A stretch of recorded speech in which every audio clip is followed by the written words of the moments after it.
I was born in a refugee colony in the capital city of India, New Delhi. And my father was a freedom fighter.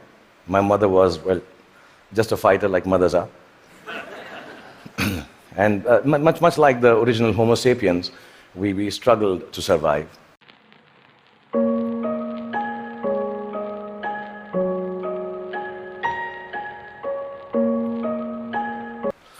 When I was in my early 20s, I lost both my parents, which I must admit seems a bit careless of me now.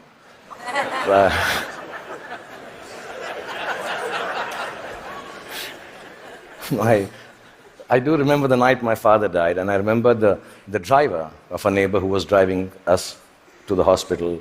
He mumbled something about dead people don't tip so well and walk away into the dark. And I was only 14 then, and I put my father's dead body in the back seat of the car. And my mother besides me, I started driving back from the hospital to the house. And in the middle of a quiet crying, my mother looked at me and she said, "Son, when did you learn to drive?" And I thought about it and realized, and I said to my mom, "Just now, Mom." So from that night onwards, much akin to humanity in its adolescence, I learned the crude tools of survival.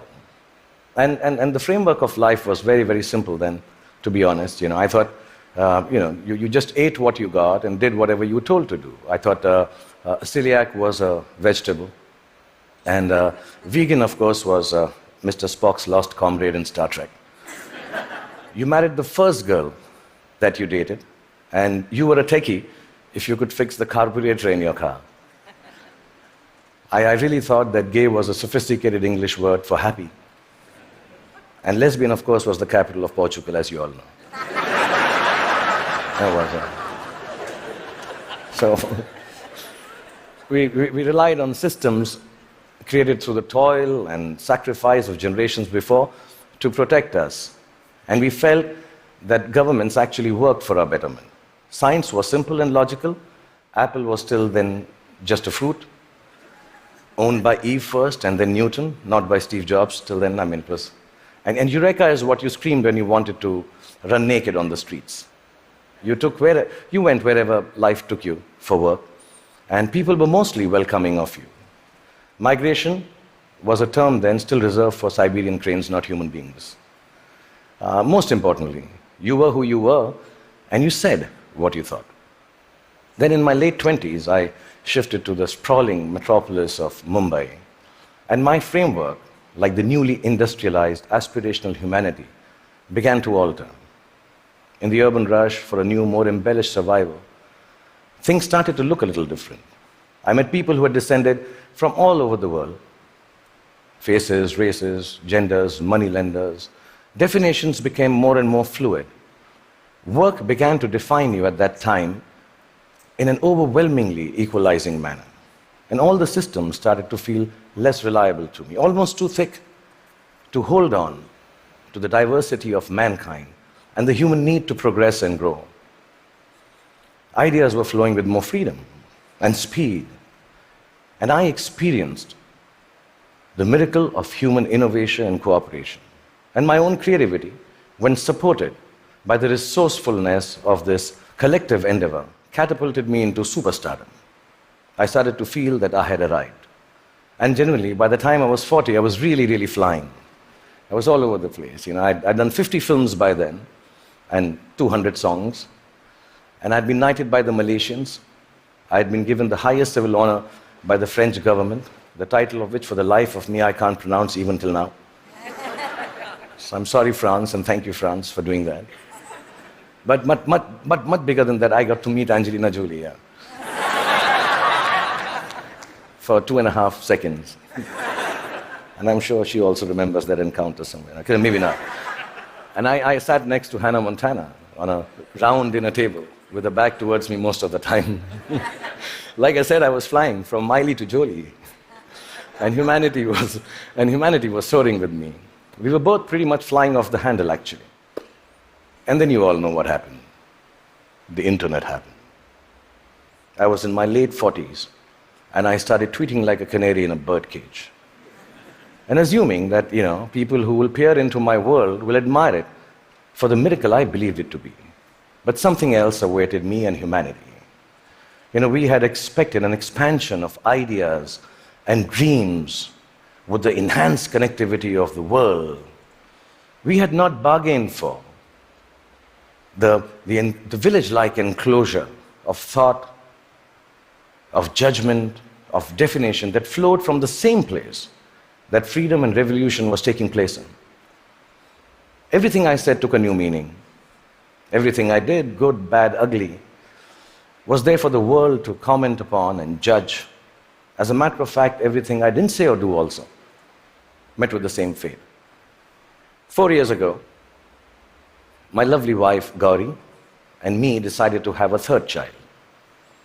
It was claimed on the net that he was the love child of a first child who was 15 years old. Apparently, he had sown his wild oats with a girl while driving her car in Romania. And yeah, there was a fake video to go with it. And we were so disturbed as a family. My son, who's 19 now, even now when you say hello to him, he just turns around and says, "But bro, I didn't even have a European driving license." Yeah, I mean, in this new world, slowly reality became virtual and virtual became real. And I started to feel that I could not be who I wanted to be or say what I actually thought. And humanity at this time completely identified with me. I think both of us were going through our midlife crisis. And humanity, like me, was becoming an overexposed prima donna. I started to sell everything from hair oil to diesel generators. Humanity was buying everything from crude oil to nuclear reactors. I even tried to get into a skin-tight superhero suit to reinvent myself. I must admit, I failed miserably. And just an aside, I want to say on behalf of all the Batmen, Spider-Men, and Supermen of the world, you have to commend them, because it really hurts in the crotch, that superhero suit. Yeah, I'm being honest, I need to tell you this, yeah. Really. And accidentally, I happened to even invent a new dance form, which I didn't realize, and it became a rage. So if it's all right, and you've seen a bit of me, so I'm quite shameless, I'll show you. It was called the lungi dance. So if it's all right with you, I'll just show you. I'm talented otherwise, yeah. So it went something like this. Lungi dance, lungi dance, lungi dance, lungi dance, lungi dance, lungi dance, lungi dance, lungi dance, lungi dance, lungi dance, lungi dance, lungi. That's it. It became a rage. It really did. Like you noticed, nobody could make any sense of what was happening except me. And I didn't give a damn, really, because the whole world and whole humanity seemed as confused and lost as I was. I didn't give up then. I even tried to reconstruct my identity on the social media like everyone else does. I thought if I put on philosophical tweets out there, people will think I'm with it. But some of the responses I got for those tweets were extremely confusing acronyms, which I didn't understand. ROFL, LOL. Adidas, somebody wrote back to one of my more thought-provoking tweets. And I was wondering, why would you name a sneaker? Why would you write back a name of a sneaker to me? And I asked my 16-year-old daughter, and she enlightened me. Adidas now means, all day I dream about sex. This is really, I don't know if you know that. And so I wrote back, WTF in bold to Mr. Adidas, thanking secretly that some acronyms and things won't change at all. WTF. But here we are. I'm 51 years old, like I told you, and mind-numbing acronyms notwithstanding, I just want to tell you, if there has been a momentous time for humanity to exist, it is now. Because the present you is brave. The present you is hopeful. The present you is innovative and resourceful. And of course, the present you is annoyingly indefinable. And in this spellbinding, imperfect moment of existence, feeling a little brave just before I came here, I decided to take a good, hard look at my face. And I realized that I'm beginning to look more and more like the wax statue of me at Madame Tussauds. Yeah, and in that moment of realization, I asked the most central and pertinent question to humanity and me. Do I need to fix my face? Really, I'm an actor, like I told you, a modern expression of human creativity. The land I come from is the source of inexplicable but very simple spirituality. In its immense generosity, India decided somehow that I, the Muslim son of a broke freedom fighter who accidentally ventured into the business of selling dreams, should become its king of romance, the Badshah of Bollywood, the greatest lover the country has ever seen. With this face. Yeah, which has alternately been described as ugly, unconventional, and strangely, not chocolatey enough. Yeah. The people of this ancient land embraced me in their limitless love. And I've learned from these people that neither power nor poverty can make your life more magical or less torturous. I've learned from the people of my country that the dignity of a life, a human being, a culture, a religion, a country, actually resides in its ability for grace and compassion. I've learned that whatever moves you, whatever urges you to create, to build, whatever keeps you from failing, whatever helps you survive, is perhaps the oldest and the simplest emotion known to mankind. And that is love.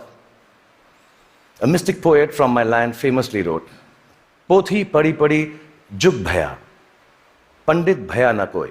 Pothi padi padi jug bhaya na pandit koi. Dhai aakhar prem ke, pade so pandit hoy." Which loosely translates into that whatever, yeah, if you know Hindi, please clap. Yeah, that's it's very difficult to remember. Which loosely translates into actually saying that all the books of knowledge that you might read and then go ahead and impart your knowledge through innovation, through creativity, through technology.